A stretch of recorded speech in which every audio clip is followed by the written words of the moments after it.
तो आज हम पढ़ने वाले हैं हाइड्रोजन पराक्साइड। हाइड्रोजन पराक्साइड का मतलब H2O2 है ना। H2O2 H2O2 विलयन H2O2 विलयन की सांद्रता सांद्रता को व्यक्त करने की विधियां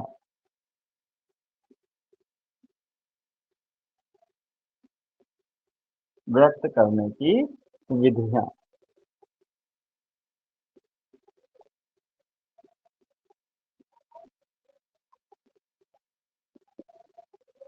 ठीक है। H2O2 का मतलब हाइड्रोजन पराक्साइड, और हाइड्रोजन पराक्साइड को व्यक्त करने की जो विधियां हैं वो मुख्य रूप से 4 विधियां हैं। दिख रहा है नहीं दिख रहा? हाँ बोलो।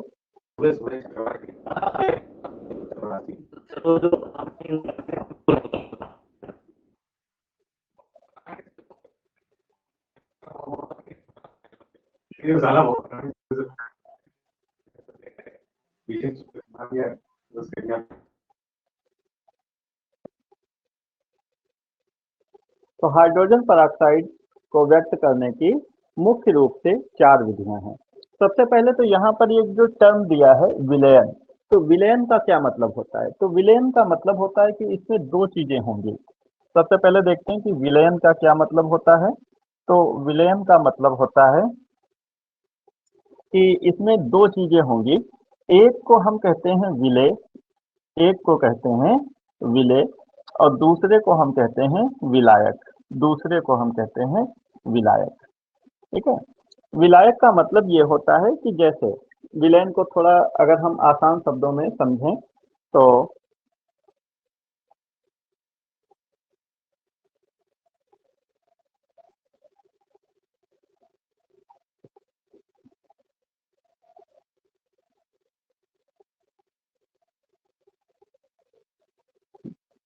तो विलयन का क्या मतलब होता है? तो विलयन का मतलब होता है कि इसमें 2 चीजें होती हैं। एक को हम कहते हैं विलेय और दूसरे को हम कहते हैं विलायक।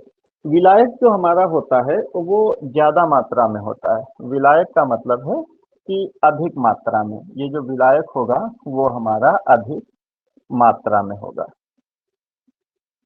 और ये जो विलायक हमारा होता है वो कम मात्रा में होता है।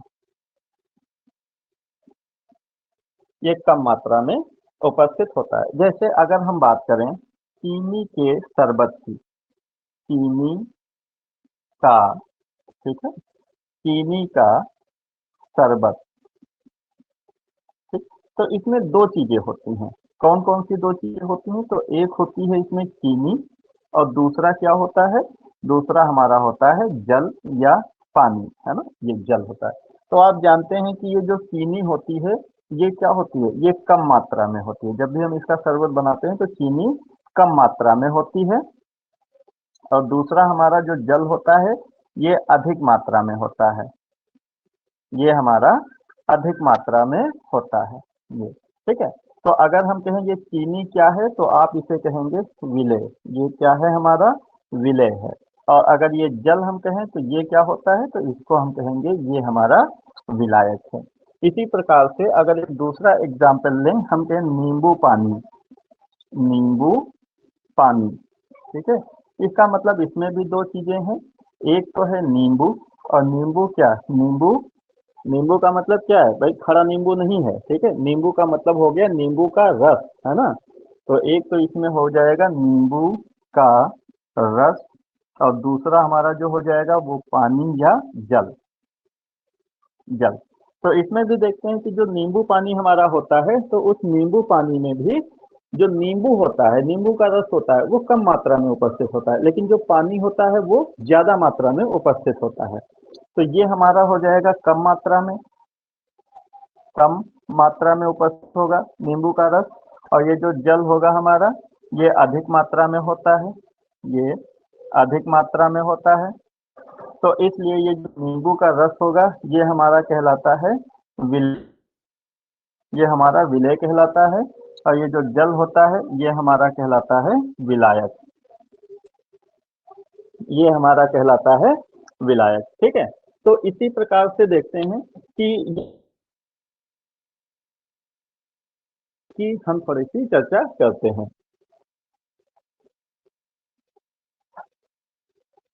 तो H2O2 का मतलब है H2 विलयन। तो इसमें भी दो चीजें होंगी, इसमें भी दो चीजें होंगी। एक तो आपका होगा H2O2 मतलब हाइड्रोजन पेरोक्साइड, और इसके साथ क्या हो सकता है, तो इसके साथ आपका हो सकता है कि इसके साथ जल रहा हो। ठीक है, हो सकता है कि इसके साथ जल उपस्थित रहा हो, या कोई अन्य चीज भी उपस्थित हो सकती है। तो हम यहाँ पर हम ये जानना चाहेंगे कि ये जो H2O2 है, मतलब H2O2 विलय, टू विलेन में दो चीजें, एक तो जल या कोई अतिरिक्त चीज, ठीक है, अन्य पदार्थ। ठीक है, दो चीजों से मिलकर बनता है। H2O2 का विलयन अगर हम कहेंगे तो उसमें H2O2 होगा, और उसके साथ साथ या तो जल हो सकता है या तो कोई अन्य पदार्थ उपस्थित हो सकता है। तो सांद्रता हम ये पता लगाएंगे कि इस विलयन में H2O2 की मात्रा कितनी है। इससे मतलब नहीं, हमको ये पता लगाना कि H2O2 की मात्रा कितनी सांद्रता। तो इसकी सांद्रता को पता लगाने के या रिप्रेजेंट करने की चार विधियां होती हैं। देखते हैं कि कौन कौन सी विधियां होती हैं।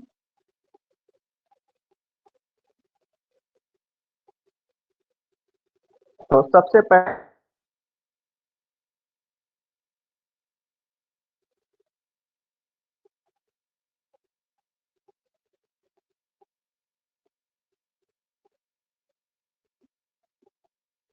आयतन सांद्रता।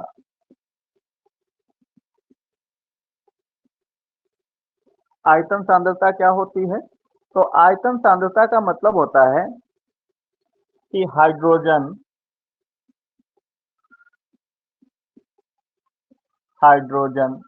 पराक्साइड हाइड्रोजन पराक्साइड के हाइड्रोजन पराक्साइड के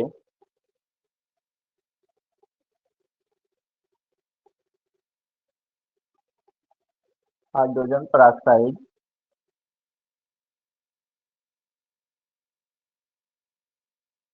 विलयन के विलयन के एक आयतन का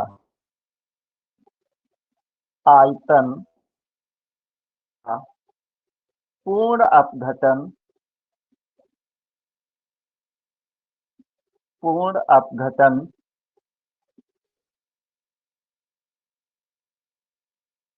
पर हाइड्रोजन पेरोक्साइड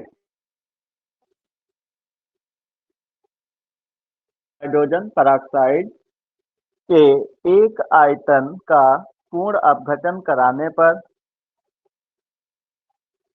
ऑक्सीजन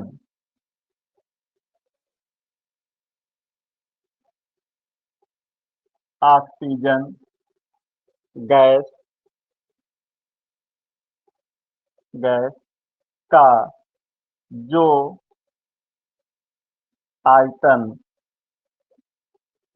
आयतन एनटीपी एनटीपी एनटीपी का मतलब होता है प्रेशर, है ना, जिसको हम कहते हैं सामान्य ताप दाब। तो सामान्य ताप दाब, जब हाइड्रोजन पेरोक्साइड का हम पूर्ण अपघटन कराते हैं तो दो चीजें बनती हैं। एक तो हमारा जल बनता है और दूसरा ऑक्सीजन बनता है। अभी हम देंगे आपको। तो ऑक्सीजन गैस की कितनी मात्रा निकल रही है, ठीक है, वही उसका क्या कहलाता है, सांद्रण कहलाता है। हाइड्रोजन पेरोक्साइड का सांद्रण कहलाता है।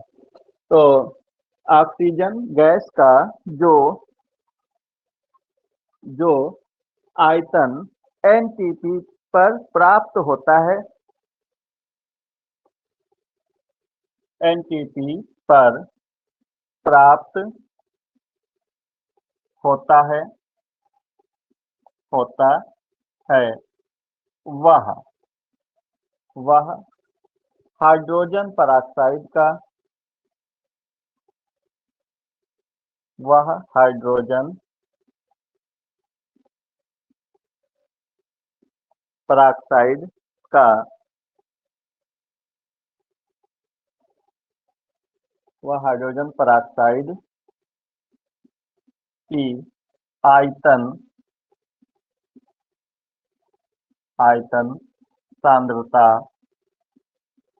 को दर्शाता है।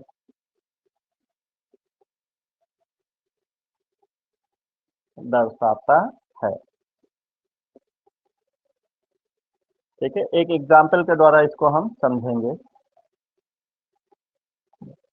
ये हमेशा याद रखना कि जो आपका H2O2 होता है वो कैसा होता है, लिक्विड अवस्था में होता है। ठीक है, H2O2 लिक्विड अवस्था में होता है।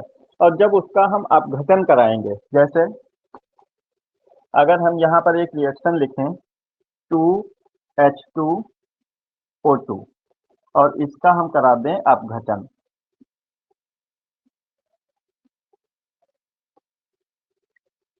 इसका हम अपघटन करा दें,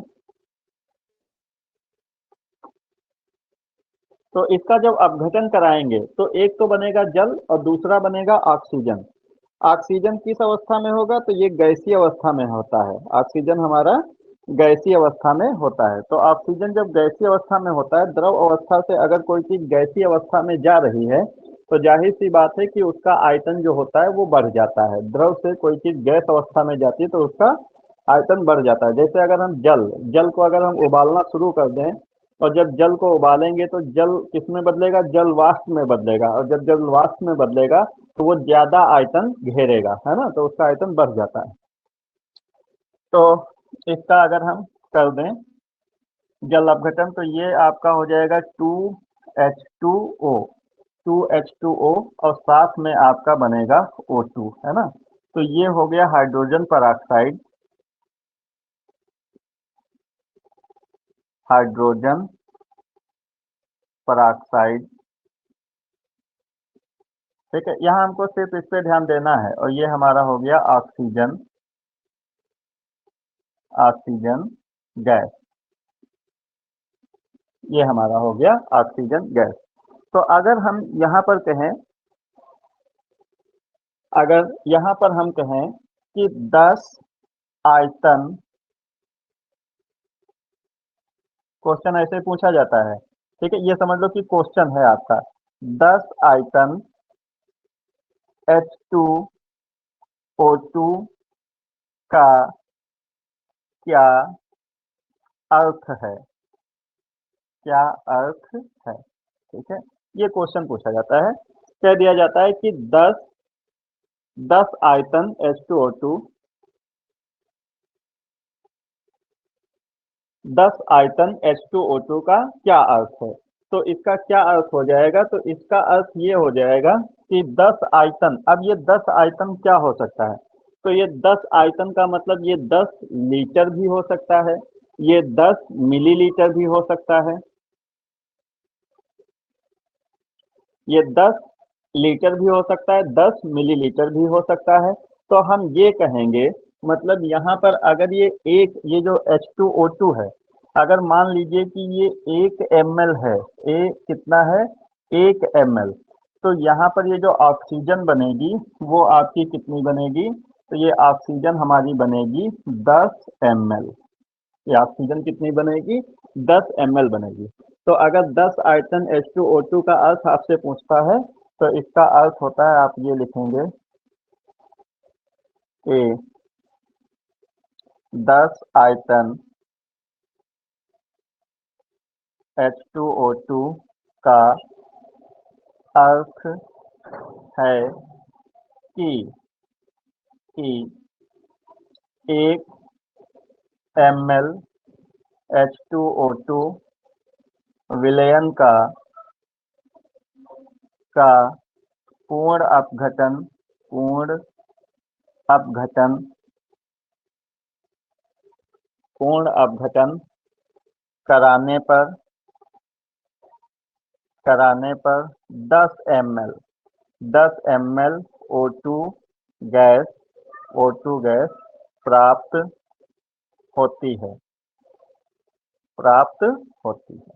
ठीक है, तो जब भी जो लिक्विड है या ठोस है, इससे जब गैस अवस्था में परिवर्तन होगा तो हमेशा उसका आयतन ज्यादा होगा।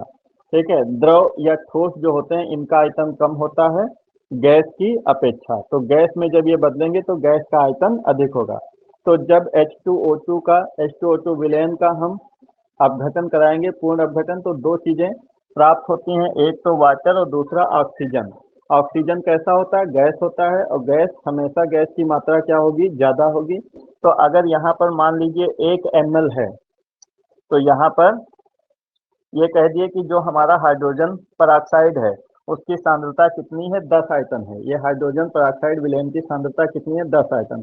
तो 10 आयतन का मतलब ये होगा कि 1 ml का पूर्ण अपघटन कराने पर, 1 ml हाइड्रोजन परऑक्साइड विलयन का पूर्ण अपघटन कराने पर 10 ml हमको ऑक्सीजन मिलेगी।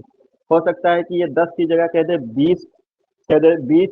20 आयतन H2O2 का क्या मतलब है, तो 20 आयतन H2O2 का मतलब ये है कि 1 ml H2O2 विलयन का पूर्ण अपघटन कराने पर हमको 20 ml ऑक्सीजन गैस प्राप्त होगी।